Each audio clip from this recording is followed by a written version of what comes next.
Hey, what's up, everyone? My name is Vince Perry, and I'm your commercial claims advocate. And today, what I'd like to do is just sort of give you a bird's eye view of what our entire process is about. Now, I started this process years ago because fact is when I first started as a public adjuster, I didn't know what I was doing.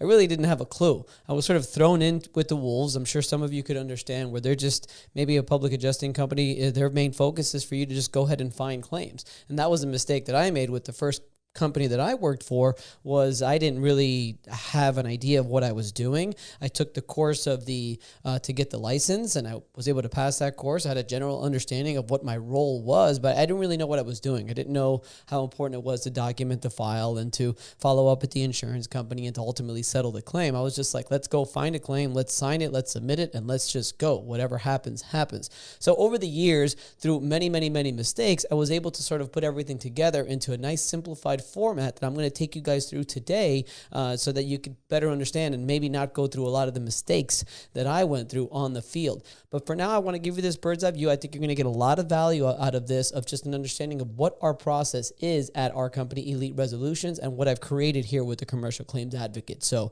enjoy. So the idea here is for me to teach you how to learn the claims process without making some real life mistakes.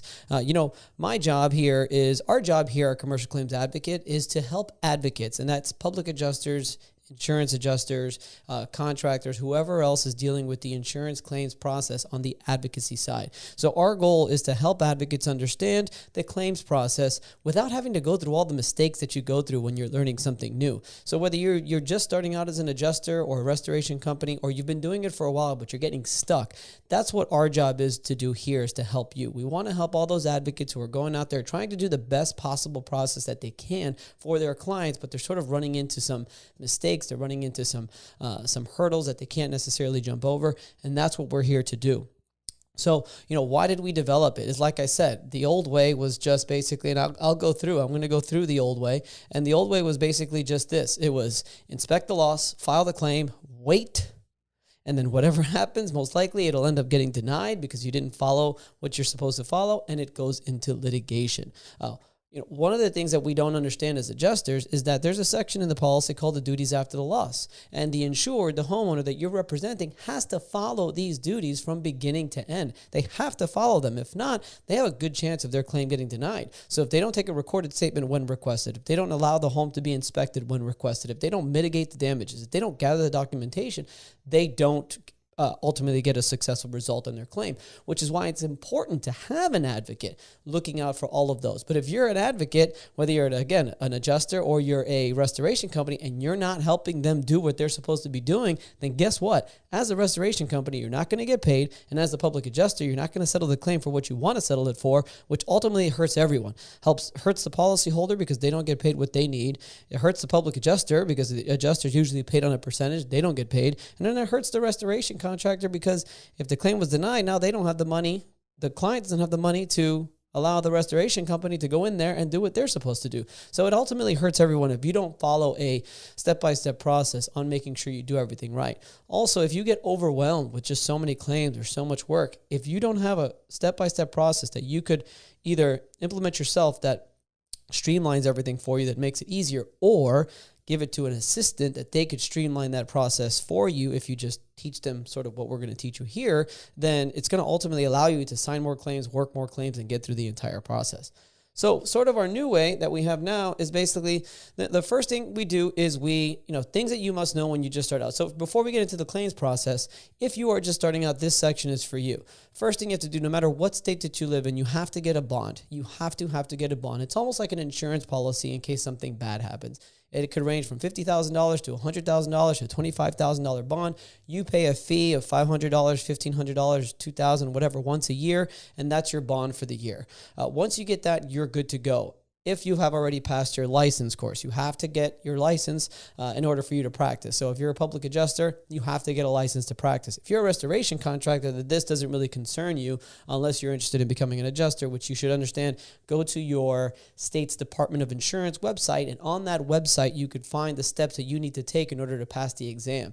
The other thing I would recommend when you're trying to pass the exam is you take an online training course. A couple that we've seen is adjusterpro.com, insurance-schools.com, and there's probably many others that you could go ahead and, the one I always used was insurance-schools.com, and they give you a bunch of practice tests and a bunch of modules for you to go through so that it could help you study and ultimately pass the exam. And then usually you sign up with one of these exam places and you take the exam there. You should also start a company. You're going to be an independent contractor, and this goes for restoration guys and everything. If you're getting paid as an independent contractor, beware. Being paid as an independent contractor, you're going to be taxed a lot more as opposed to if you're being paid as an employee. So what I would recommend to you is that you start your own LLC or an S Corp, and then when your company pays you for a claim or pays you for anything, have them pay the company, and then you pay yourself as an employee through the company. You'll pay a lot less taxes that way, and you'll be much more beneficial that way.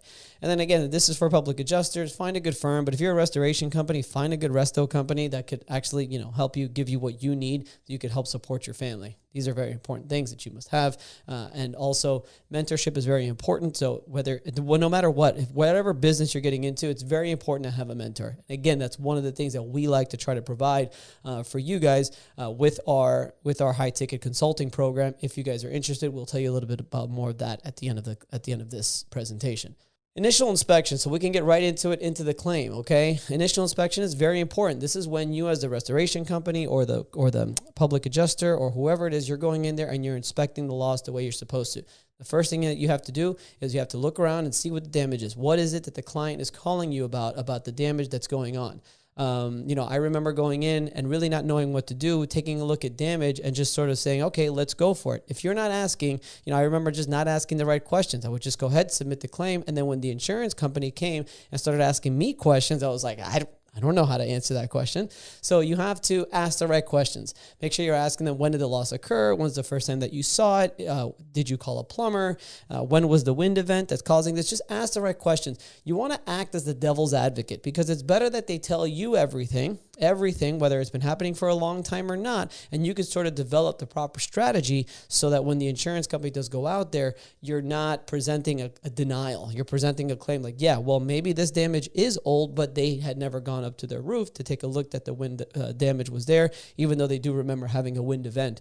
You need to make sure that you ask the right questions, ask everything so you can portray the right sort of claim to the carrier to make sure that they get actually paid on the claim. So, make sure you gather all the documentation. You're going to put an estimate together of what it's going to cost to build back. Any kind of water mitigation people that went out there, you're going to want their records. If a plumber went out there, if a roofer went out there, just ask hey, this is a roof claim.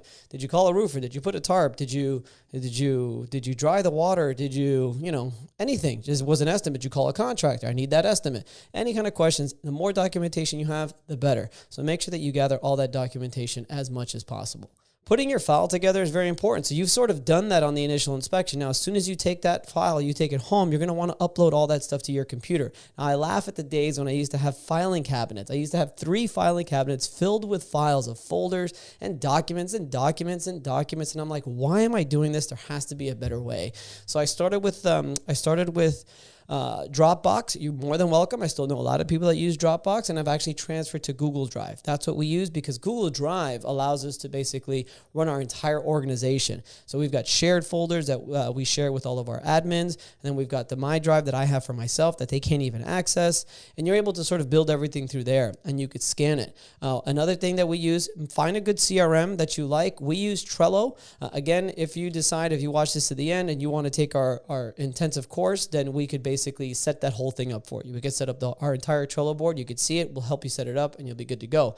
But whatever CRM that you use, make sure that you have documented something that you could document every time the file is touched, because if your claim does go to litigation, it's going to be nice to have all those notes in there. And then upload everything, guys. So once you have Google Drive or you have Dropbox, you could basically access everything right on your phone, and you don't need to have an actual physical file, and you don't have to be in front of your computer. You could access it all through your phone and through whatever app you're using. Now remember, the insurance company adjuster, the insurance company process, when they go out there, they're doing the same thing that you should have already done. They're going to go in there, they're going to try to ask the right questions, they're going to gather documentation and invoices, they're going to take photos, and they're going to put together an estimate. Just remember that they're doing the same thing that you're doing. They're just doing it on the insurance company's behalf. Okay, so don't get bullied. I remember there was a time, I'll never forget, an adjuster went into the house and we told him about some water damage going on with the underneath the kitchen cabinets, and he just started drilling my insured with all kinds of questions that were very just inappropriate, like not incentivizing, but like insinuating that there was some kind of fraud involved, which there was not at all. He started going under the kitchen cabinets, yanking everything out and all these things, but that doesn't make him, it doesn't mean that he knows anymore. If anything, he's wrong for suspecting something illegal, basically, which is just wrong to do. The point I'm trying to make here is that the insurance company process and your process is the exact same thing. It's really no different. They're doing everything you're doing, but you are there to defend the homeowner or the building owner to make sure that file is put together correctly. The next thing is the follow-up process. This is very important, okay? You want to make sure that you're following up with the insurance company a week, or at least every week or every 2 weeks. I didn't say every day because I know that there's people who follow up every day. I think that's a little too much. But do you remember when I told you the old way is we'd file the claim, go to the inspections, and just wait to see what happens? Well, if you're not providing the insurance company with all the documentation every time you get something new in, or if you're not following up with the insurance company, guess what's going to happen? The insurance company is in no rush whatsoever to resolve the claim. They are willing to let that thing sit forever because they don't want to cut the check. Or remember that your client is still paying their insurance premiums throughout this entire process. So are you, as the insurance company, what is their incentive to really pay the claim quickly? Now, what's your incentive? If you're a contractor or if you're an adjuster, your incentive is to get the claim paid immediately so that you can get your percentage or you can get your job to do the proper build back on that property. So follow up. Every state has time limits, whether it's a 14-day time limit to follow up, or it's a 30-day time limit for the proof of loss, or it's a 90-day time limit to get the claim resolved. There's usually going to be some time limits in your state that you could go look up in the Unfair Claims Practices Acts or in the Homeowner Bill of Rights, or just Google search time limits in my states for insurance claims, and you'll probably find stuff that you could actually hold them accountable for. And if they do not abide by those things, file a complaint. File a complaint. It's very important that you go to the Department of Insurance of your state and file a complaint with the insurance company. However it is they do it. Again, another thing that we provide once you take our intensive course is we're going to provide you with actual templates of our complaints where we go through the entire life of the claim and tell them why they have screwed up on particular statutes in that state. So it's pretty intense, but what it does is it gets their attention because in case you didn't know, as soon as after every year, the insurance company, if they have too many claims, too many complaints, they actually get audited and they're wondering why there's so many complaints. So file a complaint. And then, of course, once the undisputed payment comes out, so for those that don't know, an undisputed payment is that coverage has been extended and a payment has been made. Never is that payment to where we want it to be. So there are alternative dispute resolution ways that you can do it. So just to name a few, appraisal is one, mediation, and then, of course, litigation. You could also send a final demand for like a supplement. So if you're a contractor, you know this very well. Claim's been paid $10,000. You go in, they get hired to replace the roof, and you realize it's $18,000. So you put an estimate together, you submit it to the insurance company, and they look at your $8,000 difference, and they either agree or they disagree. Now, the disadvantage to being a contractor is you can't necessarily negotiate. As an adjuster, you have the right to negotiate that claim and tell them why it's so important that it needs to be the $18,000, and maybe you have a way of negotiating for a little bit less to try to resolve the claim. But you can send a final demand, or you can go to appraisal, or you can go to mediation, or you could ultimately file a lawsuit. So there's different ways that my point is don't think that once a claim gets paid, and you can tell this to your client, just because the claim gets paid, number one, that's probably not sufficient enough to get the repairs done. And number two, it doesn't mean that the claim is over. You could file little disputes depending on your state to try to get more money on that claim. So it's never over after that undisputed. Your payment disbursement, okay, mortgage company. I think this is something that's something I get questions a lot about as far as, how does these checks get how do these checks get disbursed? There's always the mortgage company is going to be on it. So if there's a mortgage on the property, the mortgage company will be on it. Just to advise your client that they need to contact the mortgage company, explain to them the situation so that they can get their check endorsed and you could ultimately get paid. There's different ways to do this, guys, as an adjuster. If you are an adjuster, you may have an account that you could put the money in so that you could hold on to it, like an escrow. I know some adjusters, they take the whole check and they deal with the mortgage company themselves. The way they do that is they get they get the authority from the insured to speak to the mortgage company. You can do that as well. Either way, I do want you to be prepared that there will be a mortgage company on the check, and either you or the homeowner is going to have to deal with the mortgage company and get that resolved before really anybody else gets paid. Additional confusing terms, and I think this is funny because I remember there was a long time ago where I always got confused by all these little terms and like different things. And one of those things was depreciation, okay? Depreciation was very confusing, and that's just based on the age of whatever it is that they're paying for. So the roof, for instance, if it's 50 years old, they're going to deduct 50 years of depreciation. If the tile is 10 years old, they're going to deduct 10 years of depreciation because it's 10 years old. It's been walked on. It's been rained on. It's different things. Most policies that you deal with are replacement costs, which means that they will pay for that depreciation once the repairs have been completed. But it's a pretty complicated thing that I try to simplify it as much as possible. Subrogation is another one. Subrogation is mainly you're just, once the insurance company pays out on a claim, if it's to blame of somebody else or of another company, they can go after whatever money that they made on that claim, and they can go after that company. And just act as if like you know it already, okay? You will learn it little by little. I always like to use the best advice that I can give is to just shut up. Don't say something that if you don't know. Don't say you don't know until maybe you could ask somebody like me or somebody more experienced. But just don't worry about it. Eventually, you're going to learn all these terms. And in our course, we go through all of them in detail. And then the last thing I would like to suggest is my toolkit. My toolkit, what I think any adjuster that comes to work for us, the first thing they get is they get a little package of our toolkit. And they get the laser measure, they get the water moisture detector, and they get the flashlight. To me, those are the three most important things that one could have when inspecting a loss. There's other stuff that you could have for the roof, where you could measure the pitch of the slope, or you could measure the age of the shingles, or there's a lot. You could get like one of those infrared guns. Those are very, very good too. But this, I believe, is the cheapest and the quickest way that you could have really most of the things that you need to properly inspect a loss and get a good flashlight. And I'll tell you guys which best those flashlights are in our course. So that's pretty much it, guys. That's our bird's eye view of basically our entire process. It's really not that complicated. You've got, obviously good beginning adjusters, what you must know. It's the public adjuster's initial inspection. It's putting your file together, making sure that you're using the proper system. It's the insurance company process, which is not that much different than ours. It's the follow-up process, making sure that you're following up with the insurance company as often as possible. It's alternative dispute resolutions if you have to dispute it. It's a payment disbursement, additional and confusing term that we go through all the time, and make sure that you have the proper toolkit. Guys, when I first started out, I didn't have anywhere to go. There was nowhere to go. It's the reason why this entire course, this entire commercial claims advocate, and everything that we try to provide to new and upcoming advocates is because when I started, I had nothing. There was nowhere to go. I unfortunately did not work for a good company with not a very good owner who didn't really teach me anything. Like I said, all he wanted to do was for me to go out there and sign claims, and I didn't know what I was doing. Luckily, I found another company that had the mentorship that I needed to learn everything. But even with that, there was no way and there was no other place that I had to go to online where I could learn stuff on my own without having to bother my mentor. So that's what we are here for you. That's what we want to do for you.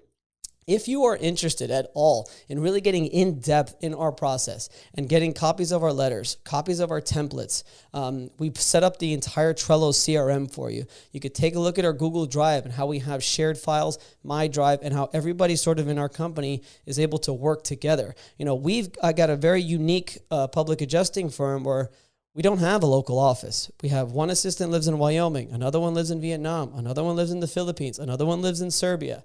I live in Tampa.